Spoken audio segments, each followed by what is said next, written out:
hapon sa inyong lahat. Ako po ang tagapag-ulat ng Artikulo 25. Ang Artikulo 25 ay, ang bawat tao ay may karapatan sa isang pamantayan na pamumuhay na sapat para sa kalusugan at kagalingan ng kanyang sarili at kanyang pamilya. Kasama na ang pagkain, pananamit, paninirahan at paggagamot at kinakailangang mga paglilingkod panlipunan. At ng karapatan sa kapanatagan sa panahong walang gawain, pagkakasakit, pagkabalda, pagkabalo, katandaan at iba pang kakapusan at ikabubuhay sa mga di maiiwasang pangyayari. Ang pagkaina at pagkabata ay nararapat sa tanging kalinga at tulong. Ang lahat ng bata, maging anak sa lehitimo o di lehitimo, ay magtatamasa ng gayon ding pangangailangang panlipunan. Ano nga ba ang Artikulo 25? Ang Artikulo 25 ng Universal Declaration of Human Rights o UDHR ay nagpapahayag ng mga karapatang pantao sa larangan ng kalusugan at kapakanan. Ang Artikulo 25 ay nagpapahayag na ang bawat tao ay may karapatang magkaroon ng isang antas ng buhay na sapat para sa kalusugan at kapakanan niya at ng kanyang pamilya. Ito ay kasama ang pangangailangan sa pagkain, kasuotan, pabahay, pangangalagang medikal at mga serbisyong panlipunan. Ang Artikulo 25 ay nagpapahayag na ang bawat tao ay may karapatang magkaroon ng seguridad sa panahon ng kawalang trabaho, sakit, kapansanan, pagtanda o iba pang kawalan ng kakayahan sa paggawa. Ito ay kasama ang mga seguridad sa panahon ng sa kabuuan. Ang Artikulo 25 ay nagpapahayag ng mga karapatang pantao sa larangan ng kalusugan at kapakanan at nagpapahayag ng mga pangangailangan na kinakailangan para sa kalusugan at kapakanan ng bawat tao. Halimbawa po sa artikulong ito ay yung programang kalusugan, sir. Yung parang nag-a-announce yung barangay, sir, na merong libreng gamutan, sir. Libreng medical check-up, sir. Yung libre, yung ganon. Yung ano, sir, yung nag-a-announce, sir, na libreng check-up. Libreng sa mga bata, sir, sa mga matatanda, yung libreng. Tapos after check-up din, sir, merong medicine na ibinibigay na libre. Pero sir, alam ko meron sa iba na pag nag-check up, merong mini amount na binibigay para dun sa gamot. Or sa iba po, meron pong libre na yung check-up and wala rin pong binibigay na mini amount para po dun sa may gamot.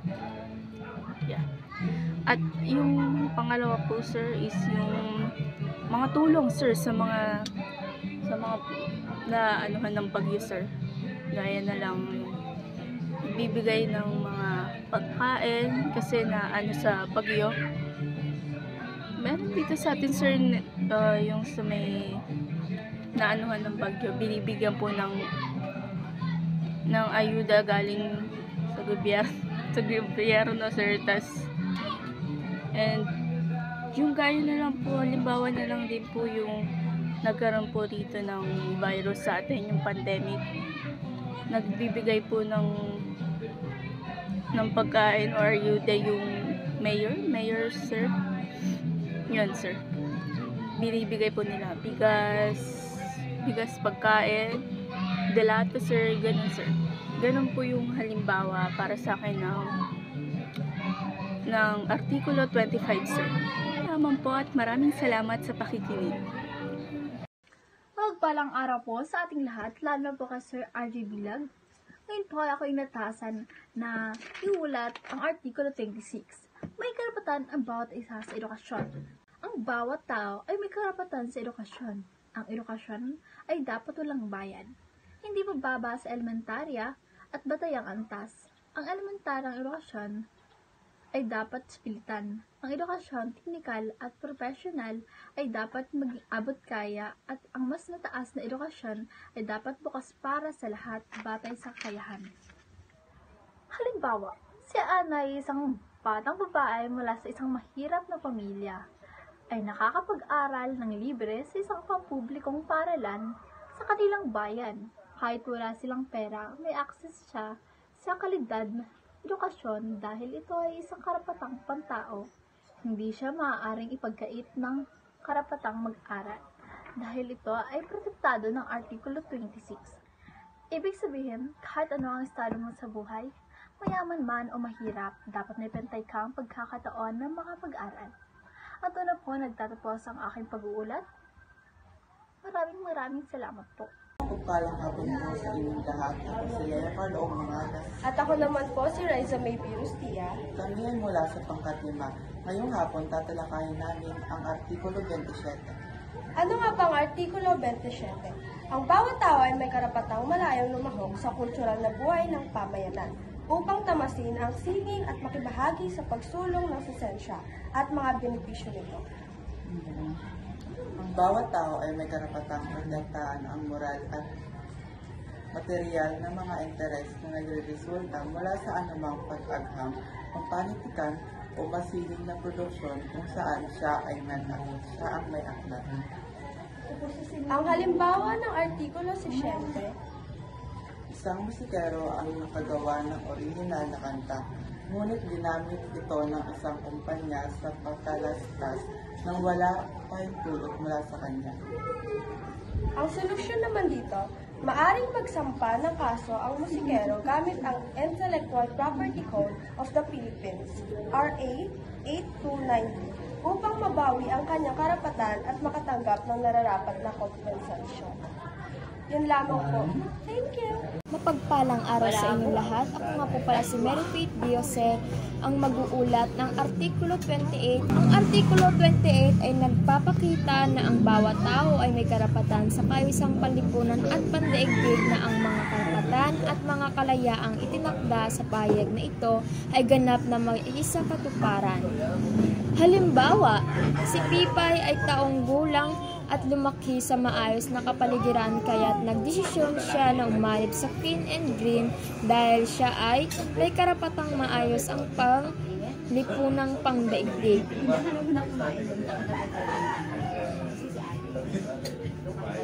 Mga hakbang na maaaring gawin. Number 1, umanib sa programang kaayusan ng pandaigdig. Number 2, maglagay ng poster sa kanto para ipahiwatig ang tamang lagayan ng basurahan. Number 3, hikayatin ang kabataan na umanib sa kaayusan ng pangdaigdig.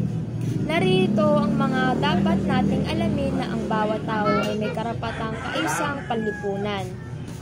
Number 1, ang karapatan sa kaayusang panlipunan at pandaigdig ay nararapat na umiral sa ating lipunan.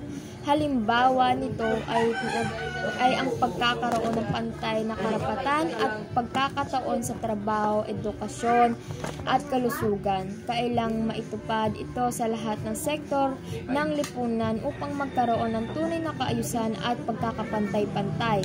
Number 2, sa kabila ng mga pagsisikap ng mga grupo at organisasyon na ipatupad ang karapatan sa kaayusang panlipunan at pandaigdig, mayroon pa rin mga paglabag na nangyayari sa ating lipunan. Halimbawa nito ay ang kawalan ng trabaho at karapatang pantao ng mga manggagawa, korupsyon ng mga opisyal ng gobyerno, at kawalan ng mga pagkakapantay-pantay na sa akses sa edukasyon at kalusugan.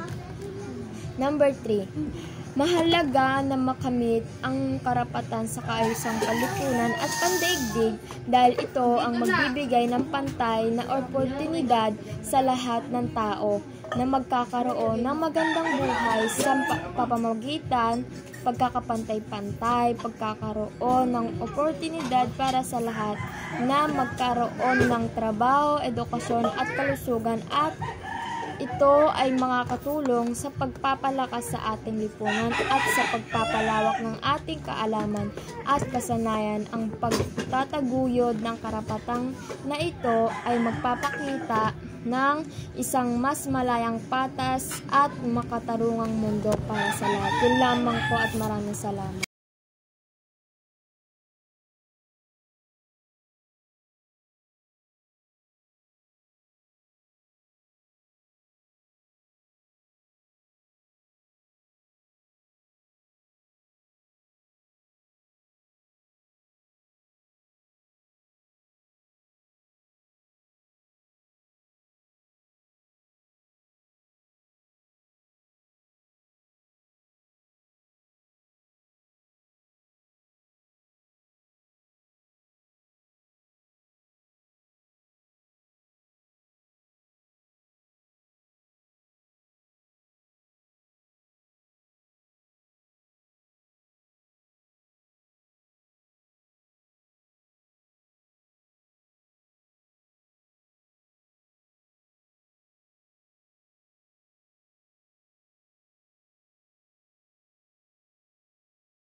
Umako naman tayo sa Artikulo 30. Sinasabi ng Artikulo 30 na walang sino man, grupo o pamahalaan ang may karapatang gumamit ng mga karapatan na nakasaad sa UDHR upang sirain o labagin ang ibang karapatan at kalayaan ng iba.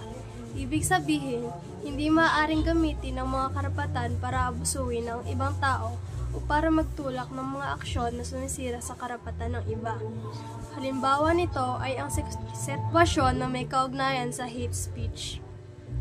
Si Ben ay isang kilalang online influencer na madalas mag-post ng videos sa social media. Kamakailan, gumawa siya ng content na naglalaman ng mapanirang pananalita laban sa isang relihiyon. Sinasabing ang kanilang paniniwala ay walang halaga at dapat silang itaboy sa lipunan.